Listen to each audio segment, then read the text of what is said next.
muy bien. Bueno, va a seguir ingresando gente, me imagino, pero para ir optimizando los tiempos, les cuento que esta es una actividad que estamos realizando junto al Círculo de Egresados y la Facultad de Ciencias Agrarias de la Universidad Nacional de Lomas de Zamora, específicamente el Departamento de Extensión. Les agradecemos muchísimo la participación de todos, está buenísimo volver a ver a algunos que hace un montón de tiempo que no los vemos, y queríamos presentarles a Luciano, ¿sí? Luciano es Luciano Montenegro Gallazzi, que es el especialista en nutrición que nos va a hablar hoy. Como les comentaba en los grupos, él es ingeniero zootecnista de la Facultad de Ciencias Agrarias, también de la Universidad Nacional de Lomas de Zamora. Tiene un posgrado, magíster en zootecnia, también de la Facultad de Ciencias Agrarias de la Universidad de Lomas, y es especialista en pesca y producción acuícola de la Facultad de Ciencias Veterinarias de la UBA, y además está en proceso de terminar el doctorado en bioquímica también en la UBA. La presentación que nos va a hacer hoy es sobre los avances en nutrición y alimentación de peces de agua dulce y su impacto en la calidad de carne, pero este título no simplifica ni siquiera un pedacito de todo lo que él tiene para contarnos. Así que bienvenido, Luciano. ¿Cómo estás? ¿Qué tal, Carla? Hola a todos, ¿cómo están? Bueno, muchísimas gracias en primer lugar por la posibilidad y espero que les resulte de interés y no se aburran en la exposición. Espero que sea dinámica. Después de la presentación vamos a tener un rato para preguntas, ¿no? Sobre dudas que vayan surgiendo y, bueno, como para que haya una interacción tal vez un poco mayor y se pueda aprovechar un poco más, ¿no? El tema. Excelente, muchísimas gracias. Ahora sí, lo saludo a Eduardo, fundador y director de la escuela. ¿Cómo anda?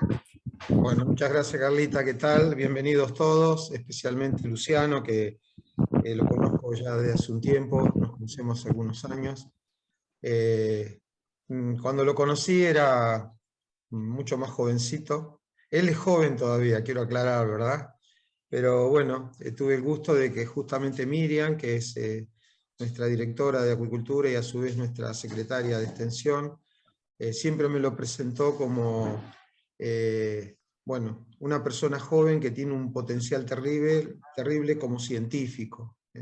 Siempre lo puso, lo ensalzó, y creo que con todo lo que habló de él, que me habló a mí positivamente desde ya, se quedó corta. Luciano tiene una potencia terrible y creo que se va a destacar entre los científicos argentinos en acuicultura a medida que pase el tiempo y vaya presentando todo este tipo de trabajos. Así que, bueno, hoy tenemos la oportunidad de tenerlos con nosotros, que nos dedique su tiempo y, lógicamente, que nos enseñe. Vamos a aprender mucho de lo que nos va a explicar. Yo siempre recuerdo que en una oportunidad, en una disertación que participé en el INIDEC, no, INIDEC no fue en el INTECH. Se había presentado un trabajo donde hablaban de elongación de omegas y se presentaba la tilapia como un elongador. Y después me acuerdo que Marcelo Arias, que también está es un representante de la facultad y es un especialista, es más, es el fundador, uno de los fundadores de la cátedra de acuicultura. Cuando le comenté esto, él hizo un análisis del tejido muscular de la tilapia y no encontró los omega 3 que se suponía que tenía que tener. Y ahí quedó el tema. Y apareció Luciano haciendo un trabajo relacionado a este tema, que él lo va a explicar, y cuando lo escuché me pareció fascinante los resultados que él sí tuvo. Así que hoy vamos a tener justamente una disertación, una explicación de este trabajo que desarrolló, y estoy seguro que lo van a encontrar fascinante. ¿Por qué? Porque nosotros vamos a poder tener un producto, quiero mostrar el valor que tiene para la producción acuícola, para el trabajo que nosotros desarrollamos, un producto que es capaz de ofrecer lo que no se encuentra en la naturaleza. En la naturaleza vamos a encontrar peces de mar con omega 3, pero difícilmente encontremos peces de río con omega 3. A través de la alimentación, Luciano nos va a mostrar que eso sí es posible. Es posible que los peces de agua dulce puedan ofrecernos el omega 6, el omega 9 y el omega 3, el cual es espectacular. Y bueno, así que estoy entusiasmado por escuchar el trabajo de Luciano y quiero mostrarles a ustedes justamente el interés que tiene para todos nosotros entender el esfuerzo y el resultado del trabajo de Luciano. Así que, bueno, orgulloso estoy de que estés presente, orgulloso estoy de que le hables a nuestros alumnos, y bueno, ojalá todos puedan ver el potencial que tiene el trabajo que hizo Luciano. Bueno, bienvenido, Luciano. Eduardo, muchísimas gracias por las palabras y siempre reconocer que vos has sido y sos un apoyo importante para la facultad en el desarrollo fundamentalmente de todas nuestras instalaciones con el sistema moderno que vos utilizás, y realmente nos permitió a nosotros obtener buenos resultados y a partir de tener las condiciones perfectamente controladas. Por otro lado, también agradecerte por el apoyo, porque nosotros iniciamos hace unos días con los juveniles que fuimos a retirar el otro día a tu establecimiento una línea de investigación vinculada también a la mejora en la calidad de carne en tilapias, porque ya se ha comprobado que efectivamente las tilapias responden positivamente. Así que bueno, lo que queremos hacer es cuantificarlo, porque realmente es una especie muy promisoria, y también tener en cuenta en la charla también, y esto me gustaría a modo de introducción comentarlo, no está muy focalizada tal vez en aspectos biométricos, ¿sí?, de crecimiento y demás, porque entendíamos que teníamos un poco el tiempo acotado, entonces decidí orientarlo más bien hacia la bioquímica de la carne, porque en realidad me parece que esa es una parte de valor agregado fundamental a la carne, y entender que uno puede producir peces y con tecnologías simples, porque vamos a ver ahora que relativamente son tecnologías simples, obtener productos diferenciados que nos van a dar un valor agregado mayor, y eso es una de las ventajas que tiene la acuicultura en este sentido con respecto a otras disciplinas, y más aún la acuicultura de especies continentales, como el caso de las carpas, del pacú en nuestro país, de las tilapias, muchísimo más. Entonces, vamos a tratar de orientar la charla hacia ese lado. Pero bueno, Eduardo, nuevamente, muchas gracias por la posibilidad, por el interés, por tus palabras y como siempre por el apoyo que nos brindás desde todos tus conocimientos y desde toda tu tan rica experiencia en el área, que siempre te vamos a seguir consultando y ¿cómo se El dice? agradecido soy yo, Luciano, esa red vos nos brindás conocimiento, soy yo simplemente trabajo, pero tu trabajo es más destacable, así que te lo agradezco humildemente, muchas gracias. Bueno, si les parece, aunque tengo todavía gente en espera, podemos ir arrancando. Ya está todo listo, Luciano, para que compartas tu pantalla y con muchas ansias te escuchamos. Fuerza, Luciano, fuerza. Gracias. Adelante. A ver. Rompe todo. Ahí está, ahí ven. Sí, perfecto. Excelente, se ve perfecto. Bueno, hoy lo que vamos a ver, ¿sí?, es un poco avances en nutrición y alimentación de peces de agua dulce y su impacto en la calidad de carne. Nosotros trabajamos fundamentalmente con carpas herbívoras, ¿sí? Por eso van a ver que el trabajo está orientado hacia ello, hacia esta especie, porque bueno, ahora vamos a ver una serie de características. De todos modos, va a haber algunas cuestiones o algunos conceptos que por analogía lo vamos a poder extrapolar a otras especies. Por lo tanto, tal vez en algún momento les hablo de pacú, les hablo de tilapias, pese a que no muestren resultados, como ellos tienen patrones metabólicos similares, pueden ser extrapolados estos datos perfectamente, ¿sí?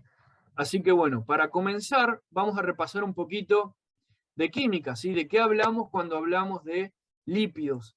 Nosotros vamos a dedicarnos en esta charla a abordar cuestiones vinculadas a los lípidos, pese a que en los peces en general, hay otros compuestos de interés, muy estudiados en los últimos años también, como son los péptidos bioactivos, ¿sí?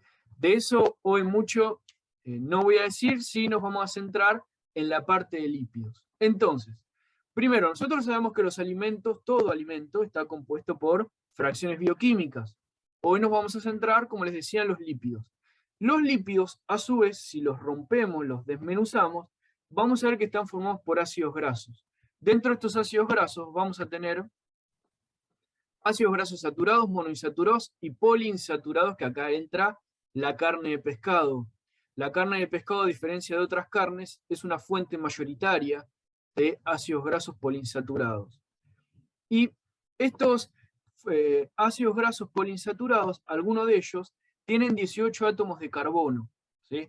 Hago esta explicación inicial porque después nos va a servir a modo de cuando les hable de ALA o AL, que es el ácido alfa-linolénico, o el ácido linolénico, ya sabemos a qué nos referimos, ¿sí? En términos generales, los ácidos grasos de 18 carbonos van a ser elongados y desaturados. ¿Qué quiere decir esto? Tenemos 18 átomos de carbono, las moléculas van a pasar a tener 20 o más átomos de carbono y van a ser desaturados, además, por unas enzimas, ¿sí? ¿Por qué nos interesa esto? Porque nosotros, humanos, tenemos una escasa actividad de estas desaturasas y elongasas. Por lo tanto, hay algunos ácidos grasos de cadena larga que vamos a tener que incorporar mediante la dieta, sí o sí. Las únicas personas y momentos en la vida donde la actividad de esta enzima aumenta es en las mujeres y embarazadas. Ellas tienen una notable capacidad para elongar y desaturar, pero el resto, tanto las mujeres como los varones, fuera de esas etapas, tenemos la necesidad de ingresarlos a partir de la dieta. Este es el mecanismo general, como pueden ver, del ALA, que es un ácido graso, el linolénico, ¿sí? De 18 carbonos va a pasar a EPA y DHA. Estos dos son, el EPA y DHA, esenciales para nosotros, ¿sí? Ahora vamos a discutir sus funciones. Pero lo importante es que, fíjense, en nuestro organismo, la capacidad de pasaje de ALA a EPA es muy bajita, es un 5%. Por otro lado, miren, de EPA a DHA es mucho más baja todavía, 0,05%. ¿Esto qué nos dice? Esto nos dice la importancia de ingerirlos a partir de la dieta, ¿sí? Por otro lado, tenemos otra cuestión importante, y es que el ALA y el AL, los dos son ácidos grasos de 18 carbonos. Lo que pasa es que el ALA, el ácido linolénico, es de la familia de los omega 3, mientras que el AL, que es el ácido linoleico, las palabras son medias parecidas, pero tienen diferencias, es de la familia del omega 6. ¿Qué pasa?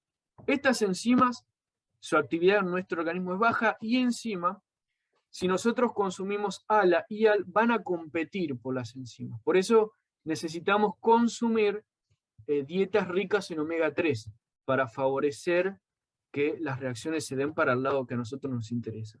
Ahora, dicho todo esto, vamos a ver, bueno, pero ya tenemos al EPA y DHA.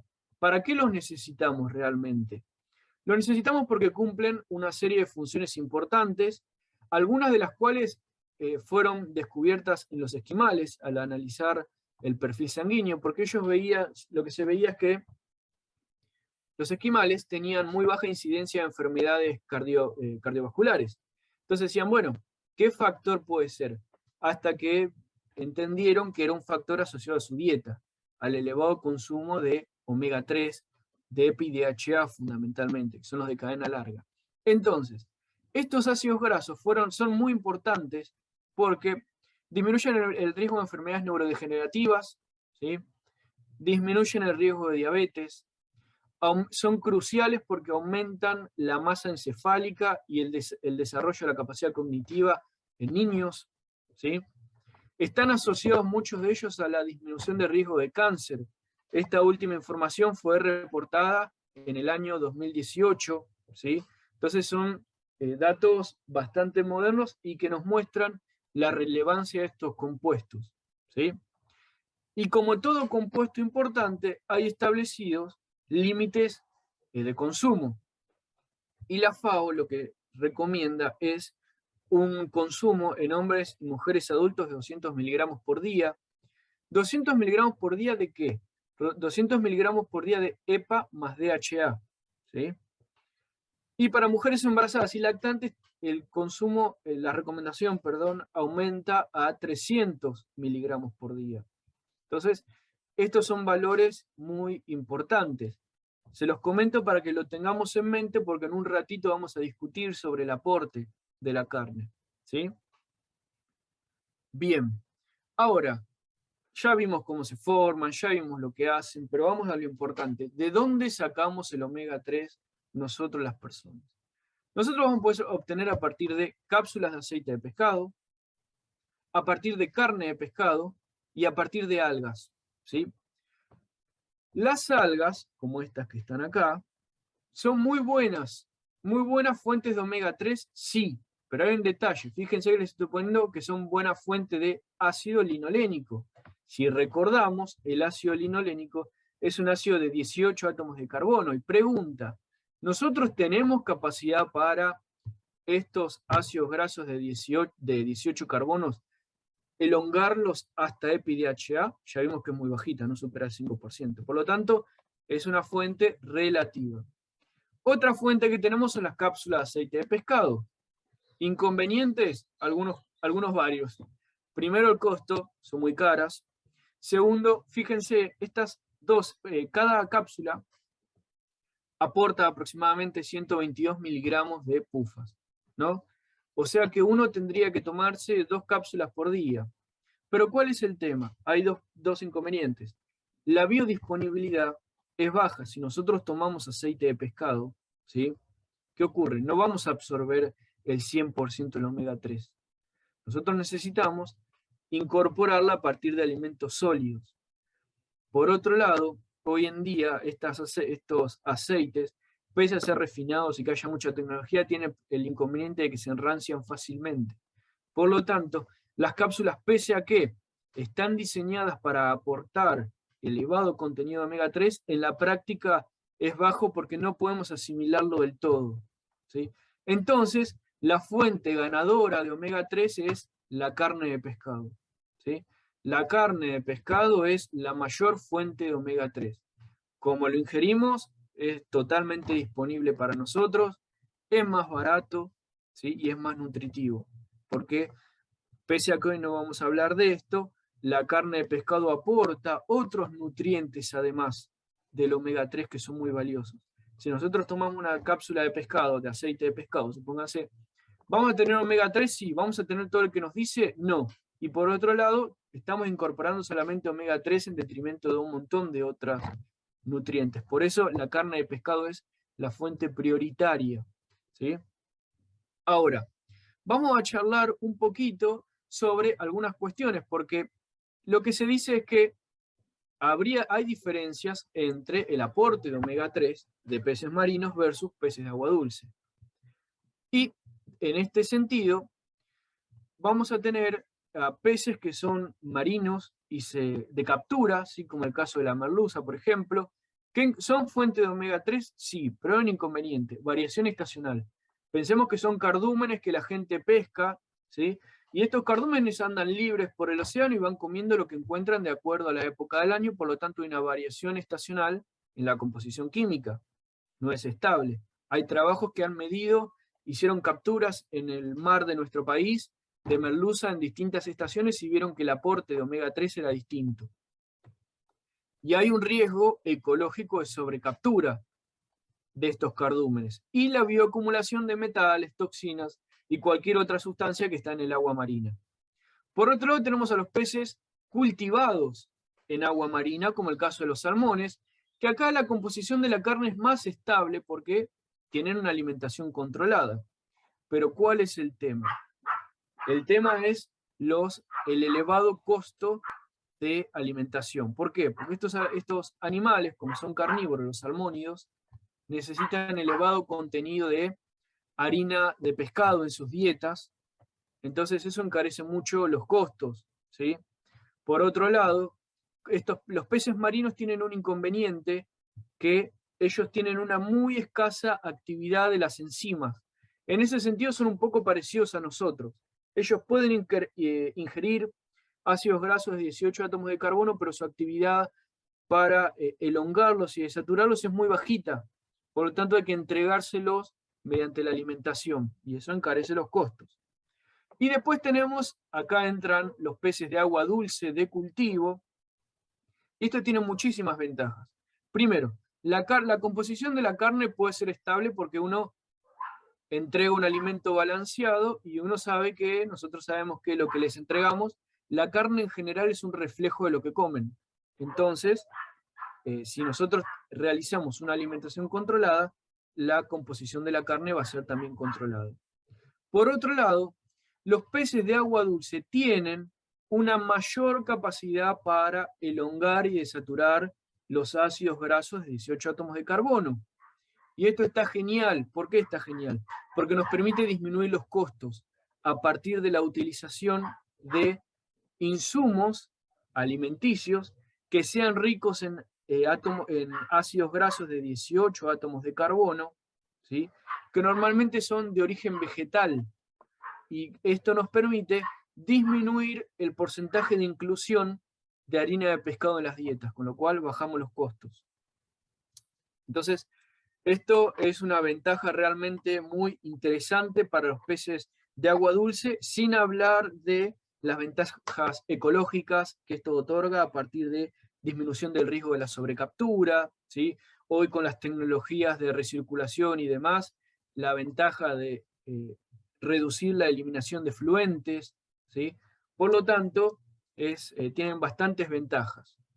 Ahora, ¿por qué se utilizó a la carpa herbívora en los trabajos realizados? Bueno, primero porque el grupo de las carpas es el más producido a nivel mundial hoy en día. Hoy en día vienen las carpas y después las tilapias, ¿sí? Tienen elevada velocidad de crecimiento, esto lo comparte con las tilapias. Es una especie rústica, al igual que las tilapias, ¿sí? Y es una especie herbívora. Esto da una ventaja. ¿Por qué?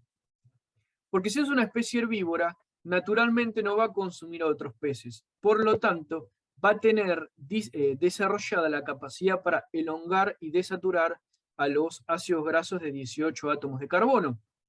Por lo tanto, esto nos da una ventaja debido a que podemos reemplazar a la harina de pescado por fuentes vegetales, por plantas superiores, ¿sí? Y estas especies no requieren, al igual que, a diferencia de lo que ocurre con las especies marinas, las especies herbívoras no requieren EPA y DHA en su alimentación. Ellas sí lo que requieren es los de 18 átomos de carbono que se obtienen mucho más fácilmente, ¿sí?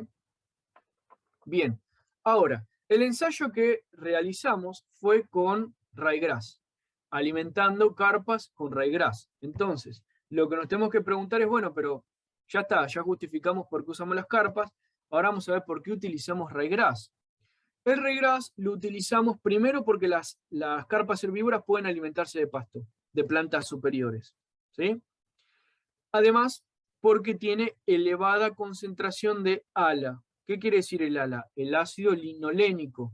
Recuerdan ustedes que el ácido linolénico es precursor del EPA y DHA, que son los que nos interesan a nosotros.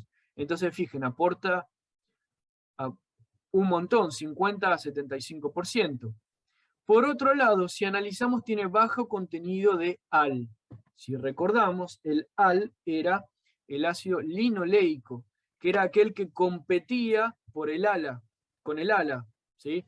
Entonces, no solamente estamos entregando más ácido linolénico, que es un precursor para EPI-DHA, sino que además estamos entregando menos AL, ¿sí? Menos linoleico, por lo tanto hay menos competencia, y la conversión es más eficiente.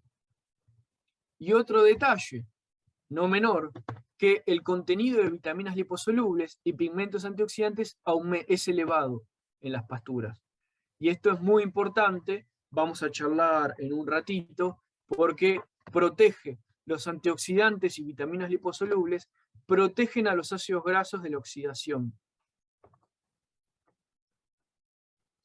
Bueno, para quien no conoce, el ryegrass es una planta gramínea, es anual, tiene un ciclo de crecimiento de otoño, invierno, primavera, es muy digestible porque tiene bajo contenido de fibras y además tiene un contenido de proteínas interesante, que puede alcanzar el 20 o 22%.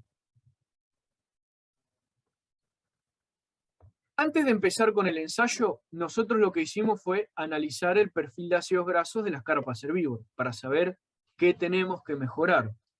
Y vimos que este perfil tenía un 3,25% de ácido linolénico, un 0,4% de EPA y un 1,23% de DHA.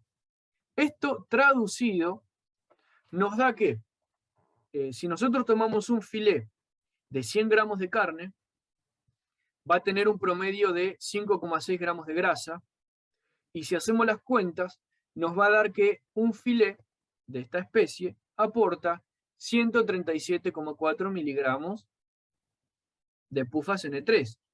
¿Qué quiere decir esto? Porque en muchos lugares se dice que los peces de agua dulce no son fuente de omega 3, y si lo vemos acá con estos números, fíjense que un filé aporta 137. Entonces, si nosotros nos comemos 2 filés, ya estamos supliendo la necesidad diaria de consumo de omega 3. ¿Sí? Es importante esto. No es que solamente los peces de agua marina aportan omega 3. Acá estamos viendo un claro ejemplo. El perfil de ácidos grasos de las carpas herbívoras, les anticipo, es muy parecido al perfil de ácidos grasos de las tilapias. Por lo tanto, fíjense que es una carne de interesante valor también.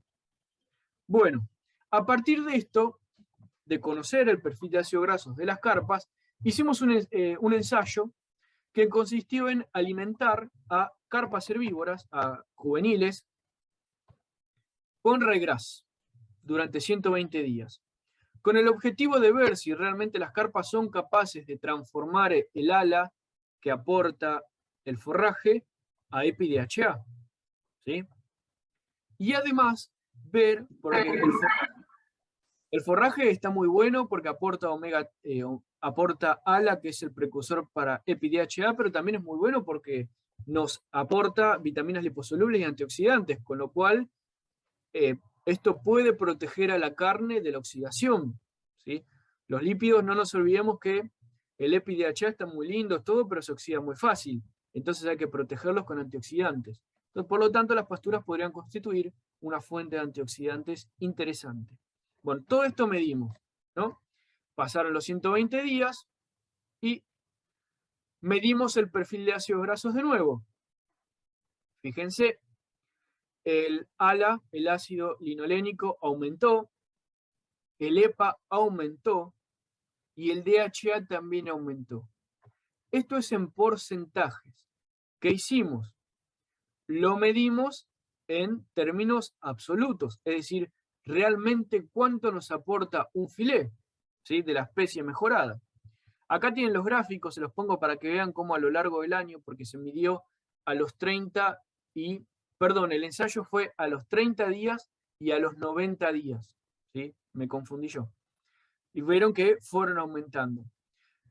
¿Se acuerdan que nuestro filé original de las carpas antes de ser alimentadas con pastura aportaban 137,4 miligramos de omega 3? Luego de la alimentación y solamente a partir de la alimentación, obtuvimos que el filé, el mismo, aportaba 270,48 miligramos de omega 3. Fíjense, duplicó la cantidad. No solamente duplicó la cantidad, sino que además nos permite satisfacer los requerimientos diarios de consumo con solamente un filé, ¿sí? Entonces, es un dato muy interesante este. Pero ¿qué pasa? Nosotros también dijimos que, porque estos ácidos grasos están bárbaros, pero tenemos que protegerlos con antioxidantes. Entonces vimos que las pasturas son fuentes elevadas de antioxidantes y que lo que siempre todo hay que someterlo a una prueba. Entonces dijimos, bueno, vamos a ver realmente si alimentamos con pastura, además de mejorar el contenido de omega 3, mejoramos el contenido de antioxidantes. Y efectivamente, El alfa-tocoferol, miren, es la vitamina E. La vitamina E es el antioxidante por excelencia. Y miren las barras en negro, son las barras de los peces que comieron, de las carpas que comieron pasto. Miren cómo recontra aumentó. ¿Sí? Y acá yo les pongo porque el gamma-tocoferol, si ustedes ven, es otro tipo de vitamina E, aumentan los peces que comieron balanceado. ¿Sí? Porque acá los tratamientos consistieron en, a un grupo de carpas se les dio pasto, ¿sí? El regras fresco, y a otro grupo un alimento balanceado, hecho a base de granos y subproductos del maíz y de la soja. Acá el gamma-tocoferol aumentó en los peces que comieron balanceado, a diferencia de lo anterior. Pero ¿saben qué? Esto no nos interesa. ¿Por qué? Porque el gamma-tocoferol es una vitamina E que es muy poco activa. Tiene un 5% de actividad biológica. El que nos interesa es el alfa-tocoferol y miren cómo recontra aumentó en los peces que comieron pasto. Esto es en la carne, ¿eh? Medimos el retinol también. El retinol es la vitamina A, importantísima como antioxidante e importantísima para la protección de epitelios y demás. Y fíjense, los peces que comieron pasto aumentaron también más del doble el contenido de vitaminas, de vitamina A. Y también analizamos el contenido de luteína. La luteína no es una vitamina en sí, pero sí es un pigmento antioxidante muy importante y miren, aumentó también en los que comieron pastura. Esto es importantísimo porque esta acumulación significativa se traduce en cuando nosotros obtenemos el filé de estas carpas, este filé va a tener una gran dotación de omega 3, pero por otro lado va a tener vitaminas que me lo van a proteger mientras esté almacenado del enranciamiento. Saben ustedes que cuando el pez se faena, el filé, como el omega 3 es muy sensible a la oxidación, empieza a oxidarse, a enranciarse y pierde valor biológico. Con estas vitaminas eso no ocurre. La oxidación disminuye. ¿Sí? Por lo tanto, no solo tenemos más omega 3, sino que lo preservamos. Todo a partir de la alimentación. Entonces, en este primer ensayo, las conclusiones fueron que las carpas herbívoras son capaces de incorporar el ácido linolénico presente en el pasto y transformarlo a EPI-DHA. Acá les comento, muy probablemente las tilapias también. Digo muy probablemente porque no lo medimos, pero ya hay bibliografía que dice que sí. Después, la mayor acumulación de vitaminas liposolubles y antioxidantes que estaban en el pasto pasaron efectivamente a la carne. Y esto nos importa porque protegen al EPA-DHA. Y además vimos que el beta-caroteno que estaba en el pasto se biosintetizó a vitamina A en la carne de los peces. Por lo tanto, pasamos de un pigmento sin prácticamente nada de actividad biológica para nosotros a un pigmento que es una vitamina, que es la vitamina A, que es muy importante. Todo eso lo hicieron los peces y a partir del pasto. Ahora, ¿qué ocurre? El reyes es una planta, una pastura de invierno. Y nos podemos preguntar, bueno, ¿qué pasa en el verano? Para eso hicimos un segundo ensayo. Un segundo ensayo que fue alimentar a las carpas con pellet de alfalfa.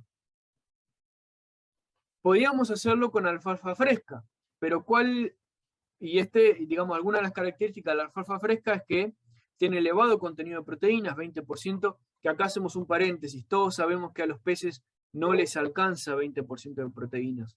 Pero ¿qué ocurre? Esto es una fuente complementaria, ¿sí?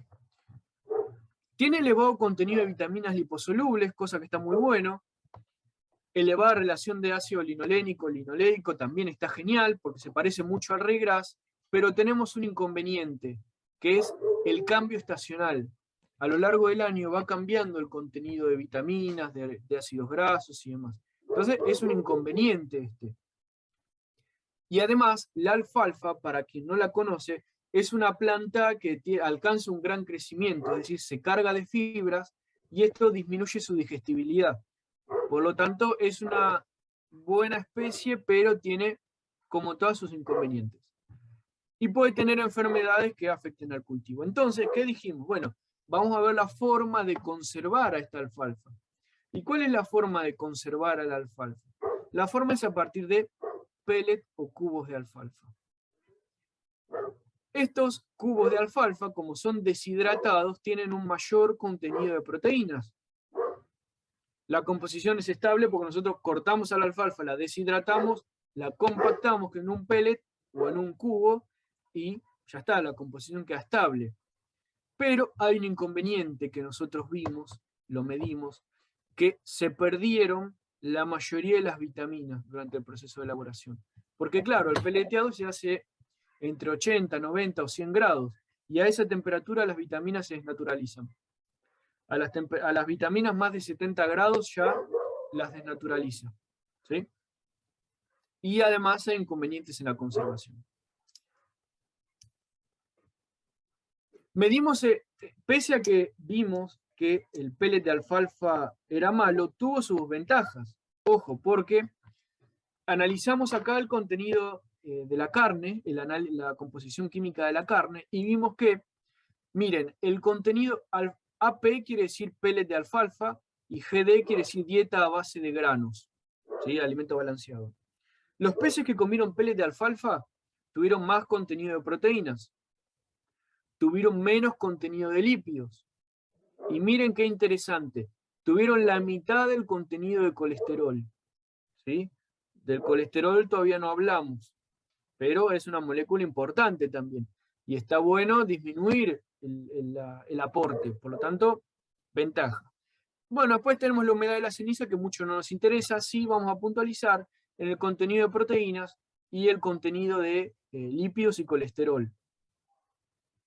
Que acá hay que tener una consideración, y es que el colesterol está dentro de los lípidos. Entonces, los peces que comieron pellet de alfalfa tuvieron menos colesterol, pero también porque tuvieron menos lípidos, ¿sí? De todos modos, no nos importa porque al final, cuando nos comemos el filet de esta especie alimentada con pellet de alfalfa, vemos que tiene menor contenido de colesterol. Por lo tanto, es un puntito extra. ¿Qué pasó con el tema de los ácidos grasos? Bueno, claramente cambió. Fíjense, los peces que se alimentaron con pellet de alfalfa son las barras que tienen las líneas blancas con negras, ¿sí? Miren el contenido de ácido SFA, quiere decir ácidos grasos saturados. Los ácidos grasos saturados son un poco mal vistos porque generan algunas alteraciones en la salud, o al menos se los asocia con algunas alteraciones. Y miren, los peces que comieron pellet de alfalfa disminuyeron a la mitad, ¿sí? El contenido de ácidos grasos saturados.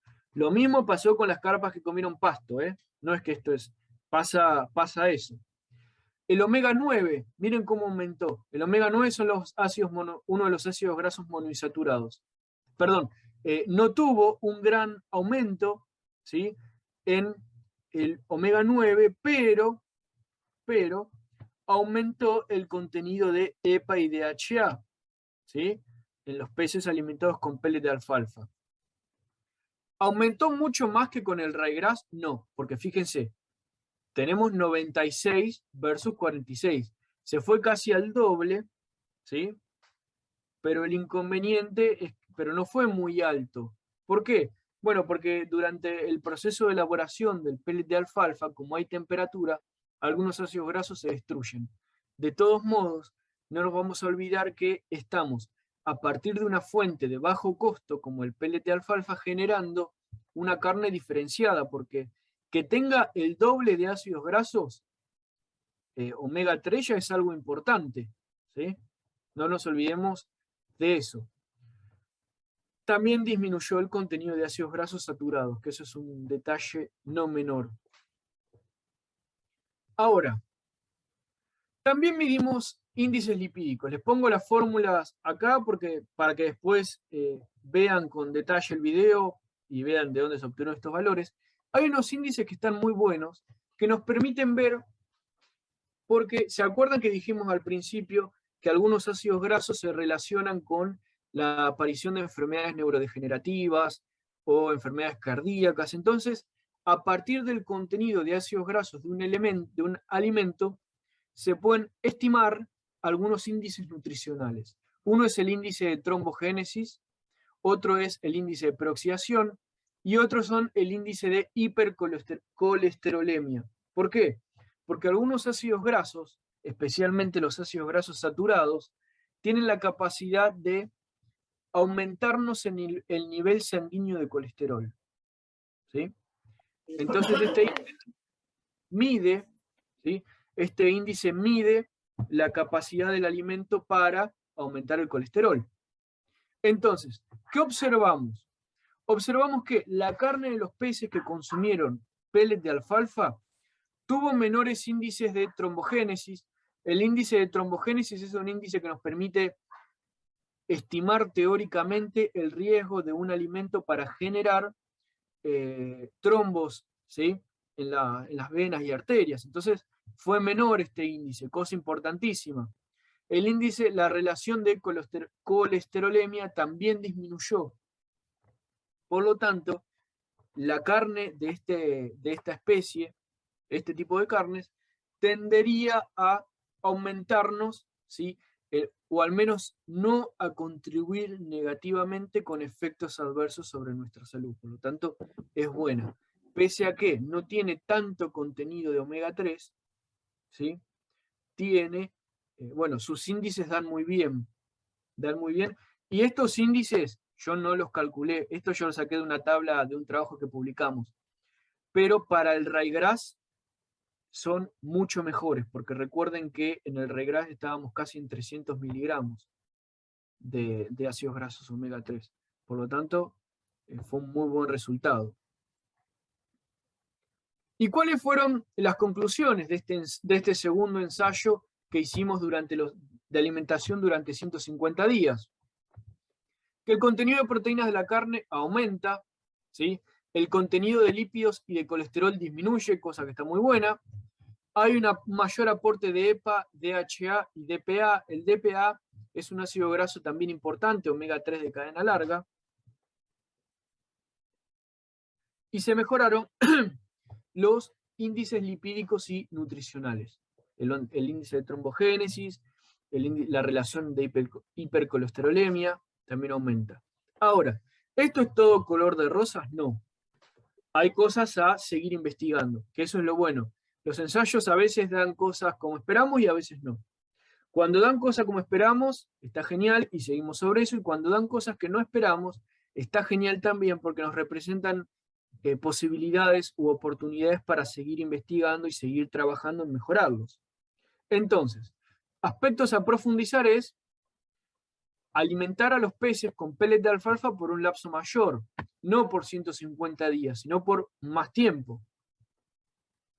La suplementación, porque vimos que con el pellet de alfalfa disminuía el contenido de vitaminas por la desnaturalización dada en el proceso de pelletizado. Entonces, bueno, podemos estudiar, ver cómo suplementamos con vitaminas y qué pasa, ¿sí?, vitaminas o antioxidantes. Y además, ver, porque no nos olvidemos que los forrajes en general aportan no más de 20-22% de proteínas y sabemos que los peces requieren un mayor contenido, ¿sí? Las dietas requieren más del 30%. Entonces, lo que se podría hacer, y de hecho lo que estamos haciendo, es combinar, ¿sí?, dar dietas, alimentos balanceados con distintas proporciones de forrajes, ¿sí?, con, por ejemplo, harina de forrajes, que es un poco lo que estamos haciendo ahora con las tilapias, ¿sí?, un ensayo con tilapias. Estamos dando a un alimento balanceado, típico para la especie, le estamos aplicando distintas dosis de harina de forraje correctamente seca, a 60 grados para mantener las vitaminas.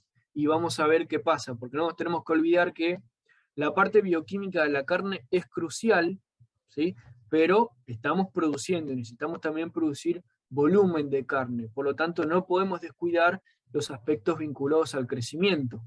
Pero bueno, me parece que y hoy en día un poco hacia donde están tendiendo las investigaciones es hacia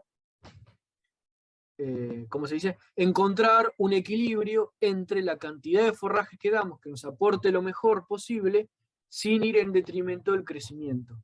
¿Se entiende? Entonces, esa es un poco la idea. Y yo creo, por los resultados que estamos obteniendo, que se van a obtener buenas conclusiones interesantes. Y ahora mostrarles un poco, si a alguien le interesa, yo después les voy a dejar mi correo para que me pidan. Estos son algunos trabajos que publicamos en estos 2 años sobre los ensayos que hicimos con ryegrass, ensayos que hicimos con alfalfa y también un ensayo que hicimos con pacú. El pacú, para quien no es de Argentina, es una especie muy importante en nuestro país e importante también en países del Mercosur, como Paraguay, como Brasil. ¿Sí?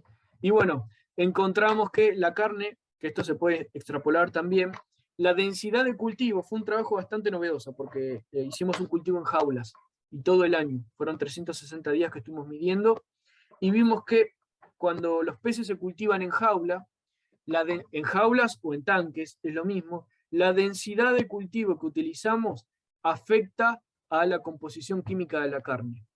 ¿Sí? El estrés en los peces afecta la composición química de la carne, no solamente el crecimiento. Entonces, si a alguien después le interesan estos trabajos, me los pide y yo se los mando sin ningún inconveniente. Están estos que, bueno, tienen que estar en inglés porque las revistas lo piden así, si no tengo también algunos trabajos en español, de congresos y demás, como para si a alguien le interesa profundizar al respecto. Bueno, muchas gracias por la atención, ¿sí? Espero que les haya gustado, les haya interesado y ahora escucho preguntas, ¿sí? Y ahí les dejo también mis correos por si me quieren escribir para pedirme algún material, alguna duda y demás. No hay problema. Muchísimas gracias, Luciano. Un placer escucharte. Acá en el chat también todos te saludan, te agradecen y ya están anotando el correo. Si les parece, para abrir la parte de las preguntas y que sea de manera ordenada, muy bien, levantamos la mano. El primero fue Carlos Hernán, así que todo suyo. Carlos, te escuchamos. No, el primero no fui yo, hubo alguien que levantó antes que yo, que creo que fue Freddy, cuidado. Ah, a mí me salió por orden. Bueno, ¿querés que le cedemos a Freddy? Sí, si quiere preguntar Dale. algo, que pregunte, sí. Con gusto. Chévere, gracias, muy amable, ¿no? Igual. Bueno, la vez anterior que ya tuvimos un adelanto de esta reunión, se preguntó también, ¿no? Pero no me quedó muy claro. ¿Cuál sería la mejor forma de alimentar con ryegrass, que lo que comentaba la vez anterior, pero de tal forma que no se contamine mucho las piscinas, porque decían que era directamente, o sea, o es hacer alimento directo para el pez o es alimentarlo directamente con pasto?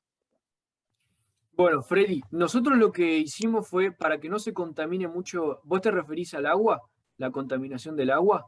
Sí, así es. Lo que hacíamos era, está bien que nosotros, como lo hicimos a escala de investigación, fueron en tanques chiquititos, pero lo que hicimos fue al ryegrass, lo agarrábamos fresco, lo cortábamos y lo atábamos desde la base muy fuerte como haciendo un ramo, un ramillete. Entonces lo poníamos atado y los peces iban como tironeando, iban comiendo y dejaban después la última parte. Entonces no se contaminaba el agua, porque estaba bien agarrado. ¿Y por cuánto tiempo se queda el ramito de pasto? ¿Hasta que lo terminen? No sé, hay momentos en los que se lo saca. Nosotros, por una cuestión de protocolo y para que no vaya deteriorándose el pasto por la misma acción de las bacterias que están en el agua y demás, alimentábamos 2 veces por día, a las 9 de la mañana y a las 5 de la tarde. Alimentábamos a las 9, suponete, y a las 5 de la tarde retirábamos lo que había quedado y poníamos más. Entonces ellas iban comiendo hasta el otro día a las 9 de la mañana. Y de ese modo el agua se mantenía, pese a que igual los tanques están en un sistema de recirculación, por lo tanto, pero bueno, la contaminación era muy baja porque iban comiendo y no quedaba muchas horas el alimento, la materia orgánica ahí contaminando el agua. Ok, una pregunta adicional. Cuando se les da este tipo de alimento, tú decías que debe ser un poco más de 150 días. antes de la cosecha, ¿no es cierto? Me imagino, Nosotros lo que porque muy pequeños creo que no. Claro, nosotros lo que hicimos fue